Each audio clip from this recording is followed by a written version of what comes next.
अऊज़ु बिल्लाहि समीउल अलीम मिनश शैतानिर रजीम। बिस्मिल्लाहिर रहमानिर रहीम। क़ू अनफुसकुम व अहलीकुम नारा। सदक़ल्लाहु मौलाना अज़ीम व सदक़ रसूलुहुन नबियुल करीम। निहायत ही वाजिबुल इहतिराम बुजुर्गों, दोस्तों, अज़ीज़ साथियों, हम औलाद की तरबियत के हवाले से वालिदैन के किरदार पर गुफ्तगू करते चले आ रहे हैं।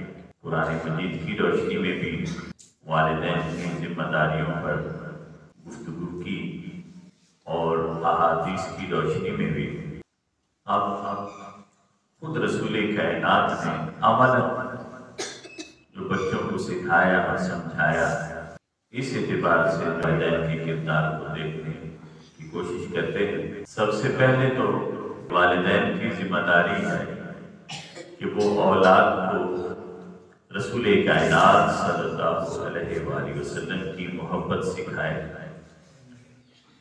और दूसरी जिम्मेदारी ये है कि रसूल की आल की मोहब्बत और मवद्दत सिखाए।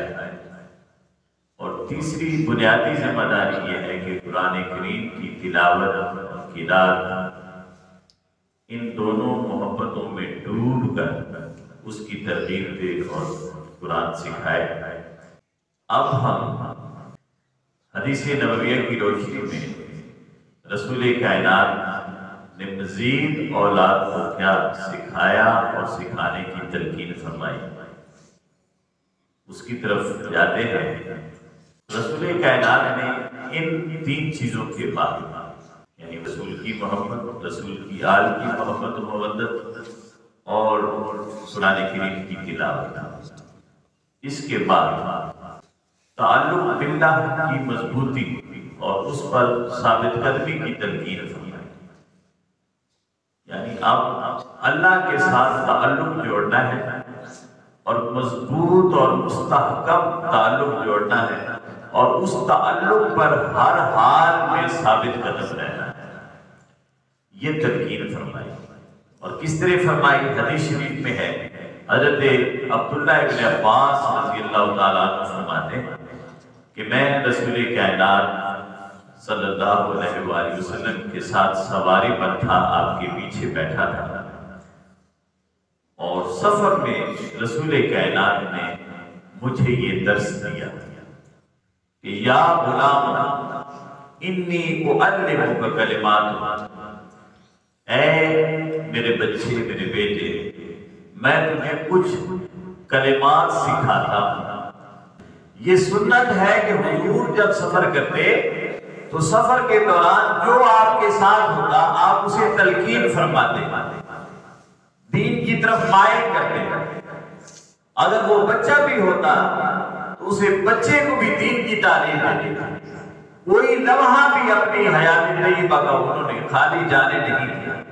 तो हमें भी हुजूर की सुन्नत में अगर कोई लम्हा हमें मिले और कुछ हम जानते हो दीन के हवाले से और बतौर खास औलाद की तरबियत के हवाले से, तो हमें फिर औलाद तक वो बात पहुंचानी चाहिए, उसकी तरबियत करनी चाहिए। तो हुजूर फरमाते हैं, या गुलाम, ऐ बच्चे, इन्नी उअल्लिमुका कलिमात, मैं तुझे चंद बातें सिखाता हूं। सबसे पहली बात क्या है? कहा इहफज़िल्लाह यहफ़िज़ुक, कि तूने अल्लाह की हिफाजत करनी है। क्या मतलब? अल्लाह के अहकामात की हिफाजत करनी है, अल्लाह के अहकामात की पैरवी करनी है। अब बच्चा है, बड़ी उम्र का नहीं हुआ, बचपन ही से सिखाया जा रहा है कि जिंदगी कैसे गुजारनी है, जिंदगी इबादत हो या मुआमलात हो, हर एतबार से अल्लाह के हुक्म के तहत गुजारनी है। और जब जिंदगी अल्लाह के हुक्म के तहत गुजरेगी तो आगा फरमाते हैं यहफ़ज़ुकल्लाह, तो अल्लाह तेरी हिफाजत करेगा। यानी तुमने अल्लाह के अहकामात की हिफाजत करनी है, उसकी पैरवी करनी है, बदले में अल्लाह तेरी हिफाजत करता रहेगा।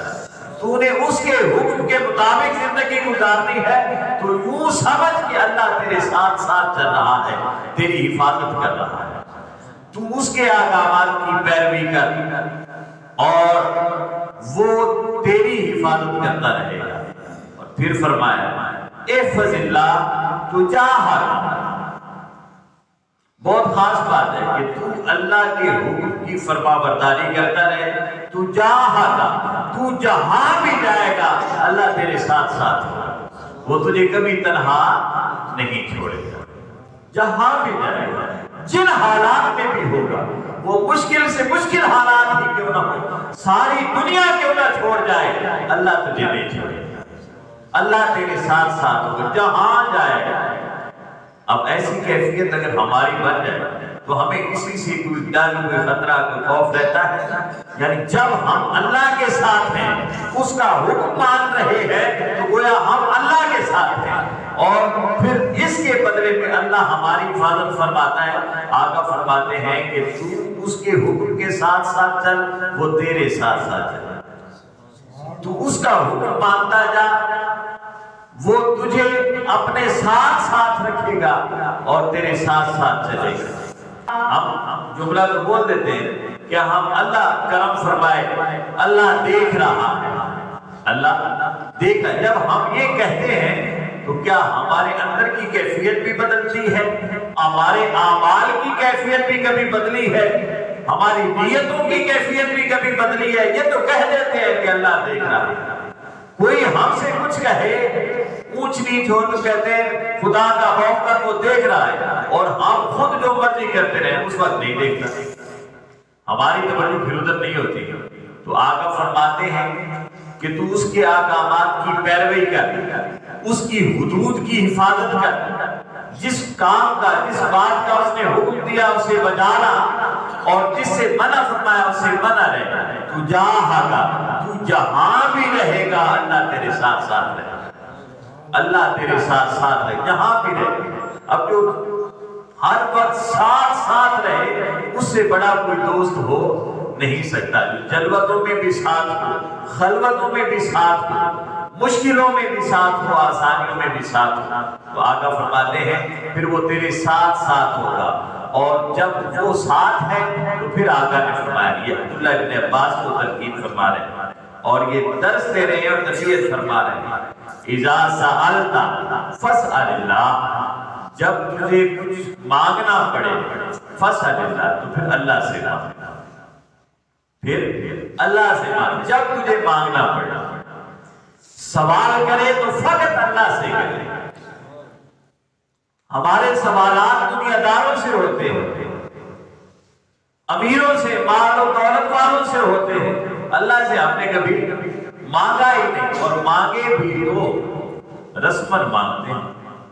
हम बारिश जब नहीं होती, बारिश की जरूरत होती है, बारिश नहीं होती, हम नफल पढ़ते हैं मगर बारिश नहीं होती, फिर भी बारिश हुई है कभी? मैंने नहीं देखा।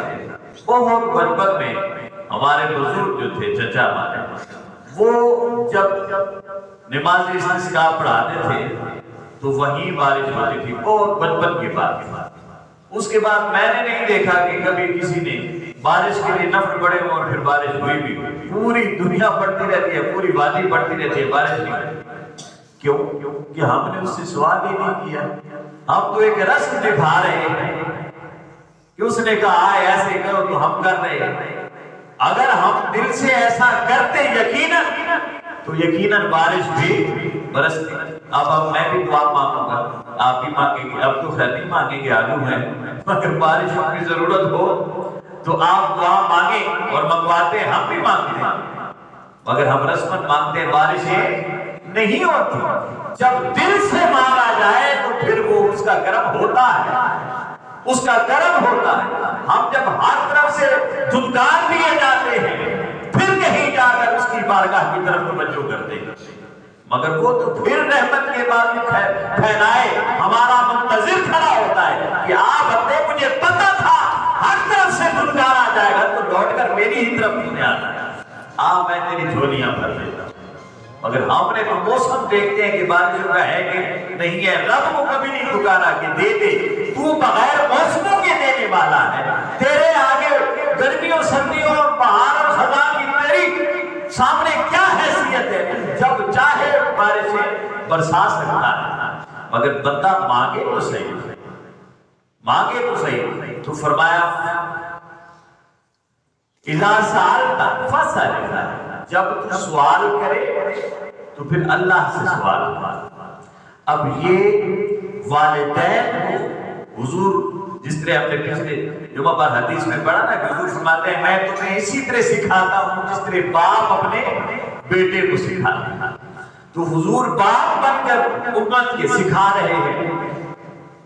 अब देखिए, हमने अगर बाप बनकर बेटे को सिखाना है कि जब तू सवाल करे तो फिर किससे सवाल कर? अल्लाह से सवाल कर। तो पहले खुद तो देखें कि हमने कभी अल्लाह से सवाल किया, हमने कभी दिल से उसे माना, उससे मांगी कभी कुछ है? हम मांगते हैं, हमारा अमल अगर ऐसा है तो हम अपनी औलाद की तरबियत करेंगे। तो औलाद की तरबियत के साथ साथ खुद अपना मुहासबा भी करना है कि क्या हम खुद ऐसा कर रहे हैं जो औलाद को तरबियत दे रहे हैं। तो सबसे पहले अपना मुहासबा करते हुए, ये सिर्फ औलाद तक नहीं ये बात पहुंचानी। बाप खुद शराब पीता और बेटे से कह सकता है शराब न पीती कर, या बेटा उसके कहने से रह जाएगा। तो हम खुद वो हरकतें करते तो कैसे हम समझ सकते हैं कि हमारी औलाद उन बुराइयों से हट जाए? इसलिए पहले तो अपने आप को पाकीज़ा करना है, अपनी सफाई करनी है, अपनी तहारत करनी है, अपना मुहासबा करना है, ताकि फिर हम औलाद को सिखाएं और फिर औलाद भी उस तरह काम करे और वो अमल करे। तो फरमाया जब तूने मांगना हो तो फिर किससे मांग? अल्लाह से मांग, क्योंकि दरअसल देने वाली वही जात है। और उसकी बारगाह से अगर दिल से मांगा जाए, खुलूस से मांगा जाए, तो वो कभी भी खाली वापस नहीं लौटाता। फिर फरमाया, अब ये अकीदा होना चाहिए।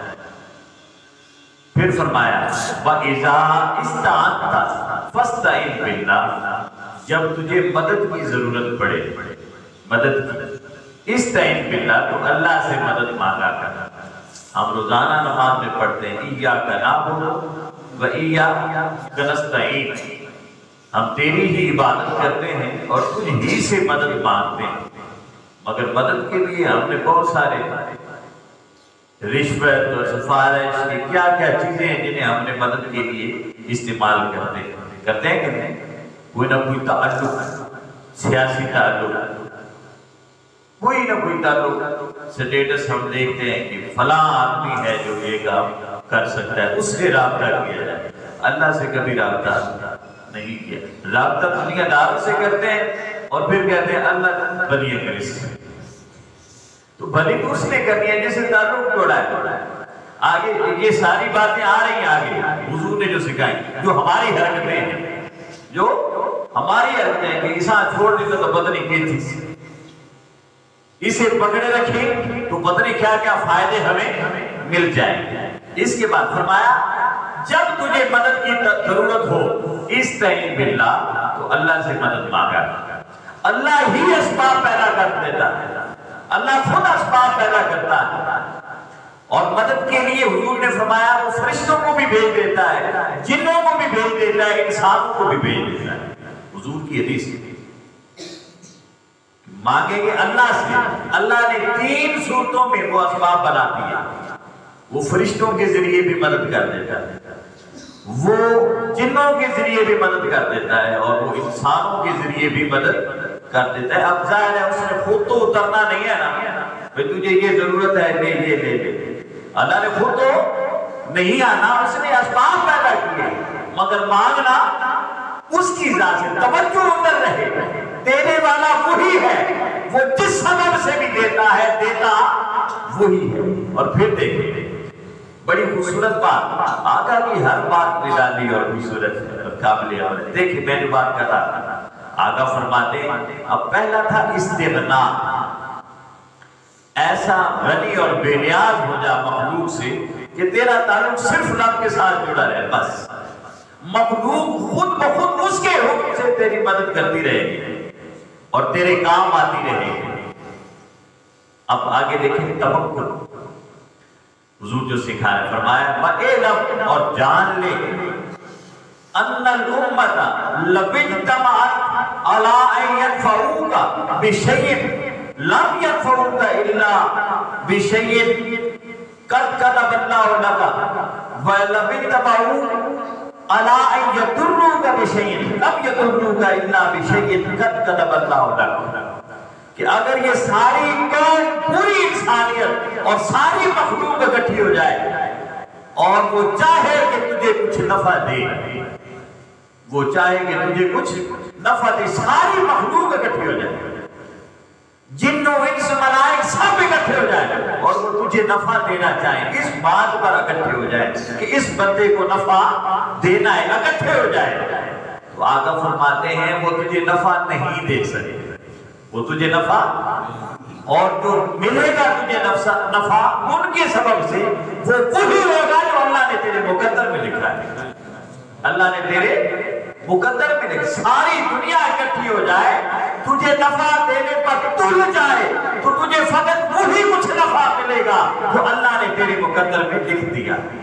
अल्लाह ने तेरे मुकद्दर में लिख दिया। और फिर फरमाया अगर सारी कायनात, तमाम तर मखलूकात इकट्ठी हो जाए कि तुझे नुकसान पहुंचा दे, तुझे तबाह कर दे, तुझे बर्बाद कर दे, सारी दुनिया पर इस बात पर इकट्ठी और मुत्तफिक हो जाए, तो आका फरमाते हैं कि वो तेरा नुकसान नहीं कर सकती, तुझे बर्बाद नहीं कर सकती, तुझे तकलीफ नहीं दे सकती, फकत वही तकलीफ जो अल्लाह ने, जो बर्बादी, वीरानी और जो नुकसान अल्लाह ने तेरे मुकद्दर में लिखा है, उसके अलावा कोई तुझे नुकसान नहीं पहुंचा सकता। अब इससे बढ़कर क्या होता है, इससे बढ़कर क्या चीज है तवक्कुल।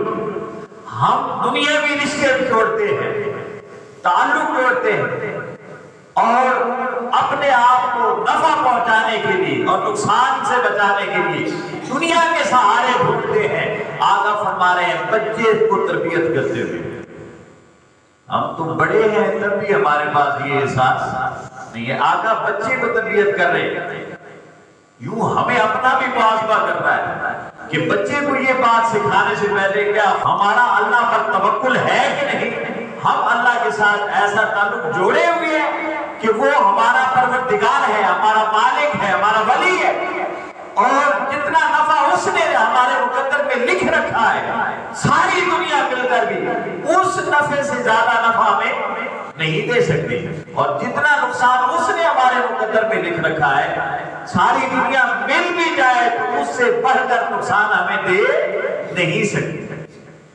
ये तवक्कुल रसूले कायनात बचपन में सिखा रहे हैं और फरमाया कि बच्चों को सिखाओ। अगर मैं बार बार कह रहा हूं, बच्चों को सिखाने से पहले हमने खुद भी इसे समझना है, और इस तवक्कुल पर चलेंगे तो बच्चे उस तवक्कुल को सीखेंगे। क्योंकि सिर्फ सिखाने से नहीं, आप अगर किसी को पूरा साल पढ़ाते रहें कि पानी में इस तरह तैरा जाता है, पूरे साल के बाद उसे सनद दे देंगे इस तरह तैरा जाता है, सिखाते रहे, और साल के बाद वो पानी में उतरेगा तो तैरेगा या डूबेगा? बताया ना, डूबेगा या तैरेगा? क्योंकि हमने प्रैक्टिस की ही नहीं, हमने तो सिर्फ लिटरेचर पढ़ाया।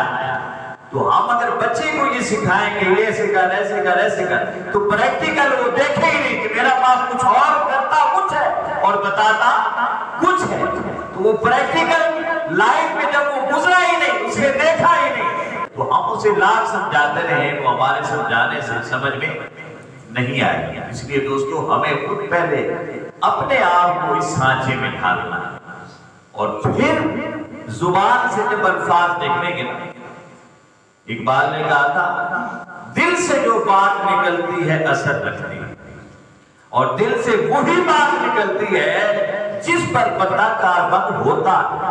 ये नहीं कि खुद कुछ और करे और दिल कहीं और चले, ऐसा तो होता नहीं है। अब फिर रसूल कायनात फरमाते हैं कि इबादत का आदी बनाया अपनी औलाद।